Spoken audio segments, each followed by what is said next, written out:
സ്ത്രീകളെ, മാന്യരെ, തോർസ്ഡേയിൽ ഒരു digital ഷോർട്ടുള്ള punisher അല്ലാതെ മറ്റെന്താണ് നമുക്കുള്ളത്? ഞാൻ മഫ് കുടിക്കുകയാണ്. അത് ശരിയാണ്. മഫ്. ഇത് കുറച്ച് പീറ്റുള്ള ഒരു ഐറിഷ് വിസ്കിയാണ്. നമുക്കത് രുചിച്ചു നോക്കാം. അത് പീറ്റിനെക്കുറിച്ച് വളരെ ലഘുവാണ്. ഞാൻ ഒരു വലിയ പീറ്റാളല്ല. എന്നെ വിശ്വസിക്കൂ. ലുവുളിൻ എന്ന് വിളിക്കുന്ന സ്കോച്ച് ഞാൻ മുമ്പ് പറഞ്ഞിട്ടുണ്ട്. ഞാൻ ഇതുവരെ കഴിച്ചതിൽ വെച്ച് ഏറ്റവും വൃത്തികെട്ട സാധനം. പീറ്റുള്ള ഒരു ഐറിഷ് വിസ്കി നിങ്ങൾ അപൂർവമായി മാത്രമേ കാണൂ. അത് ലേബൽ ചെയ്തിട്ടുണ്ട്. അതിൽ പീറ്റ് എന്ന് ലേബൽ ചെയ്തിട്ടുണ്ട്. എനിക്കത് ശരിക്കും രുചിച്ചിട്ടില്ല എന്ന് എനിക്ക് പറയാൻ കഴിയും. അത് ഒരുപക്ഷെ നല്ല കാര്യമാണ്. അമിതമായി കഴിച്ചാൽ എന്നെ കൊല്ലുമായിരുന്നു. അപ്പോൾ അവർ അതിൽ ശ്രദ്ധ കേന്ദ്രീകരിച്ചുവെന്ന് ഞാൻ പറയാൻ പോകുന്നു. പക്ഷേ ഇതാ നമ്മൾ ഒരു വ്യാഴാഴ്ചയാണ്. നാളെ വെള്ളിയാഴ്ച നിങ്ങൾക്ക് ഒരു വലിയ ഡ്രോപ്പ് ഉണ്ട്. എല്ലാവരും നന്നായി ചെയ്യുമെന്ന് പ്രതീക്ഷിക്കുന്നു. നിങ്ങൾ സബ്സ്ക്രൈബ് ചെയ്യുന്നുവെന്ന് ഉറപ്പാക്കുക.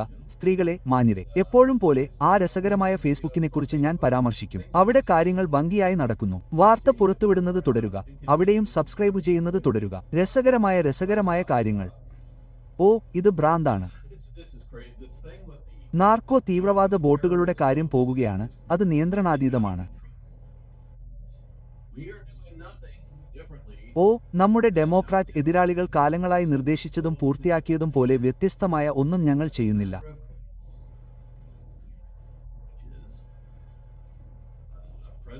1989-ൽ പ്രസിഡന്റ് ബൈഡൻ ഒരു വീഡിയോയിൽ നരോട്ടിസ്റ്റുകൾക്ക് അതേ തരത്തിലുള്ള ചികിത്സയാണ് പ്രോത്സാഹിപ്പിച്ചത്.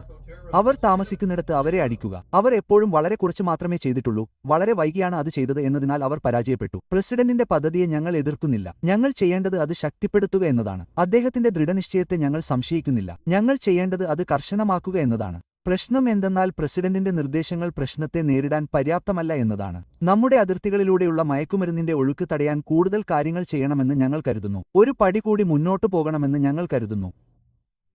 അവർ താമസിക്കുന്നിടത്ത് മയക്കുമരുന്ന് പ്രഭുക്കളെ പിന്തുടരാം. അവർ താമസിക്കുന്നിടത്ത് അവരെ അടിക്കുക. ഒബാമ ഭരണകാലത്ത്, അടുത്ത കാലത്ത് ഇരട്ട ടാപ്പ് എന്ന പദം ഉപയോഗിച്ചു. അതായത് നിങ്ങൾ അവരെ ഒരിക്കൽ അടിച്ചു, വീണ്ടും അടിച്ചു. ഭീഷണി പിൻവലിക്കുക. അവർ അത് പ്രോത്സാഹിപ്പിച്ചു. ഒബാമ ഭരണകാലത്ത് അവർ അത് ചെയ്തു.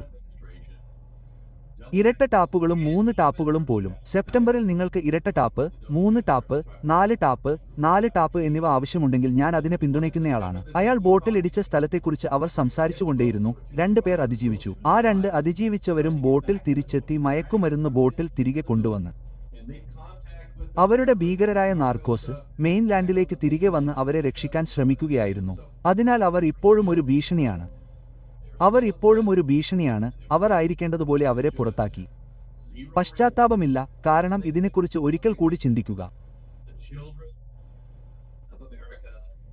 ഈ പുഴുക്കൾ നമ്മുടെ രാജ്യത്തേക്ക് കൊണ്ടുവരുന്ന ഫെന്റനൈൽ ഉപയോഗിച്ച് അമേരിക്കയിലെ കുട്ടികൾ ഓരോ ദിവസവും കൊല്ലപ്പെടുന്നു. അതിനാൽ അവരെ പുറത്തെടുക്കുന്നത് കണ്ടതിൽ എനിക്ക് ഒരു ചെറിയ പശ്ചാത്താപം പോലും തോന്നുന്നുവെന്ന് നിങ്ങൾ ഒരു നിമിഷം ചിന്തിച്ചാൽ എനിക്ക് തോന്നുന്നില്ല. അവരുടെ ജീവിതം എനിക്ക് അർത്ഥശൂന്യമാണ്. അവരെ കൊല്ലൂ. അവർക്ക് നരകത്തിൽ പോകാം. ശിക്ഷകൻ പറയുന്നത് അതാണ് ഞാൻ പറയുന്നത്. ഓ, അതെന്താണ്?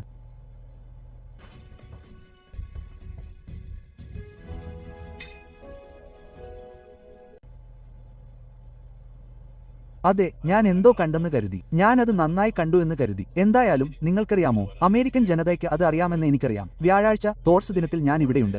നമ്മൾ ഇപ്പോഴും ഓപ്പറേഷൻ സ്മോക്കിംഗ് ഗൺസ് 5.5-ലാണ് എന്ന് പറയാൻ വേണ്ടി. നാളെ നമുക്ക് നിങ്ങൾക്കായി ഒരു അത്ഭുതകരമായ ഡ്രോപ്പ് വരുന്നുണ്ട്. അതോടൊപ്പം ജെയിംസ് മൈറ്റി ബുലിയറിനെ കൊല്ലൂ. പിന്നീട് സംസാരിക്കാം. ബൈ.